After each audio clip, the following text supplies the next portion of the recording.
नमस्कार मैत्रिणींनो, home flavour bye शुभांगीमध्ये तुम्हा सर्वांचे मनपूर्वक स्वागत आहे. आज आपण बनवणार आहोत मिक्स भाजी.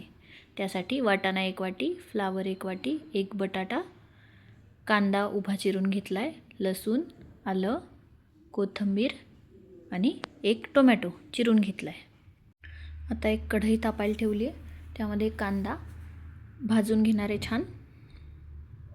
थोडंसं त्यावर 1 चमचाभर तेल घालायचं, म्हणजे तो खाली चिकटत नाही किंवा लागत नाही.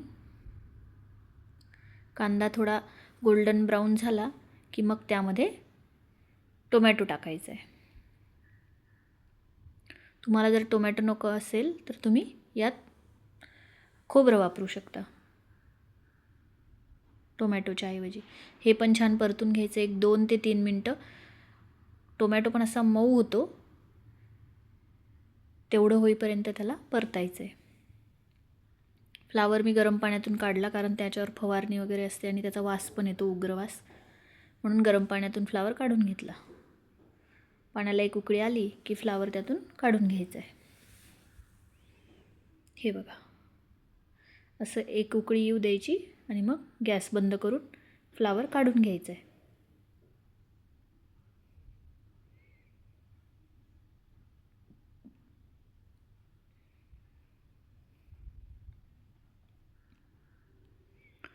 परतलेलं हे सगळं वाटण जे आहे ते आता वाटून घ्यायचं आहे मिक्सरमध्ये. त्याच्यात लसूण, आल्याचे तुकडे ते पण टाकून घ्यायचं आणि हे मिक्सरमध्ये छान असं दळून घ्यायचं.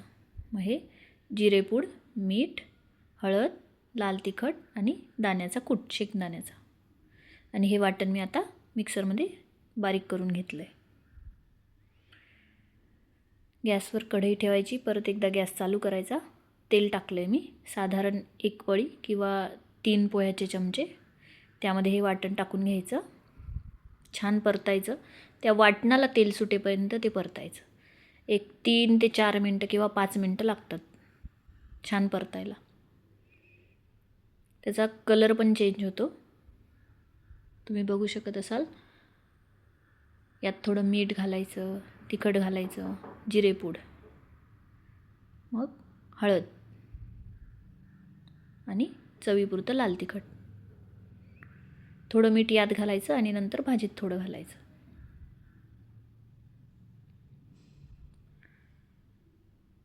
छान असं परतून घ्यायचं.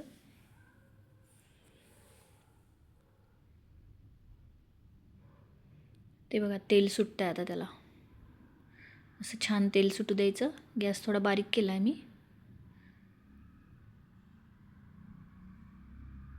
मग यात आता आपल्या भाज्या टाकून घेऊ आपण. हे बघा कसं झालं आहे आता वाटण आपलं. थोडंसं मिक्सरचं भांडं धुवून मी त्यात टाकलं आहे पाणी.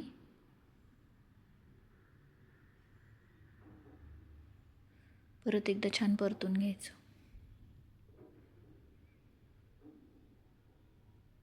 याने काय होते, भाजी अशी मिळून येते आणि आपल्याला जास्त प्रमाणात जर भाजी करायची असेल तरी हे वाटण कामात येतं. सगळ्या भाज्या यात टाकून घ्यायच्या. मटार मी अशी फ्रोझन घेतलेली आहे. 1 बटाटा जाडसर असा चिरून घेतला आहे, मोठा मोठा. ह्या सगळ्या भाज्या टाकून परत एकदा परतून घ्यायचं आहे.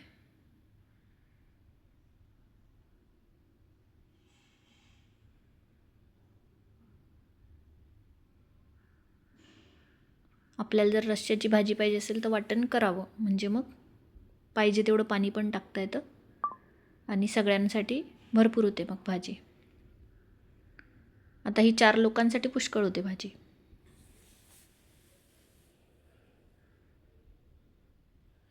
एक 3 ते 4 मिनटं यालाही थोडं परतून घ्यायचं. मग गॅसवर मी पाणी गरम करायला ठेवलं आहे.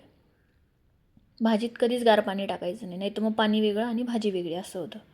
पाणी कधी गरम करून टाकायचं, म्हणजे एकसारखी दिसते भाजी.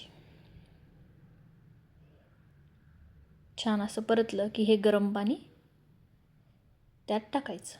तुम्हाला हवं तेवढं टाका.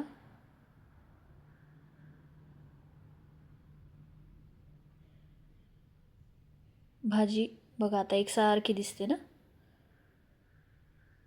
यात तुम्ही पाणी वाढवलं की शेंगदाण्याचा कूट थोडा वाढवायचा. आता मी 2 पोह्याचे चमचे एवढा शेंगदाण्याचा कूट टाकला आहे. एवढा पुरेसा होतो. तुम्ही तुमच्या चवीनुसार कमी जास्त करू शकता. याला छान उकळी येऊ द्यायची आणि उकळी आल्यावर गॅस थोडा मध्यम आचेवर किंवा कमी गॅसवर एक 7 ते 8 मिनटं भाजी शिजू द्यायची आणि नंतर ही अशी कोथिंबीर टाकायची. तुम्ही शेवटी टाकली तरीही चालेल. हे बघा आपली भाजी शिजून रेडी झाली आहे. आणि यातला बटाटा शिजला की नाही हे बघायचं. असा काढायचा, चमच्याने तोडून बघायचा. सहज जर तुटला तर समजायचं भाजी झाली आहे. फ्लावर आणि वाटाणा लवकर शिजतो, फक्त बटाट्यालाच वेळ लागतो, म्हणून बटाटा तोडून बघायचा. हे बघा आपली रस्सेदार भाजी आता तयार झाली आहे. तुम्हीही नक्की ट्राय करा आणि मला कमेंटमध्ये सांगा. हे बघा आता मी तुम्हाला बाउलमध्ये घेऊन दाखवते भाजी. तुम्ही पाणी हवं तेवढं टाकू शकता.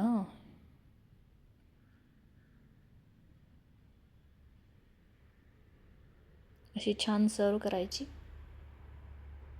Thank you for watching.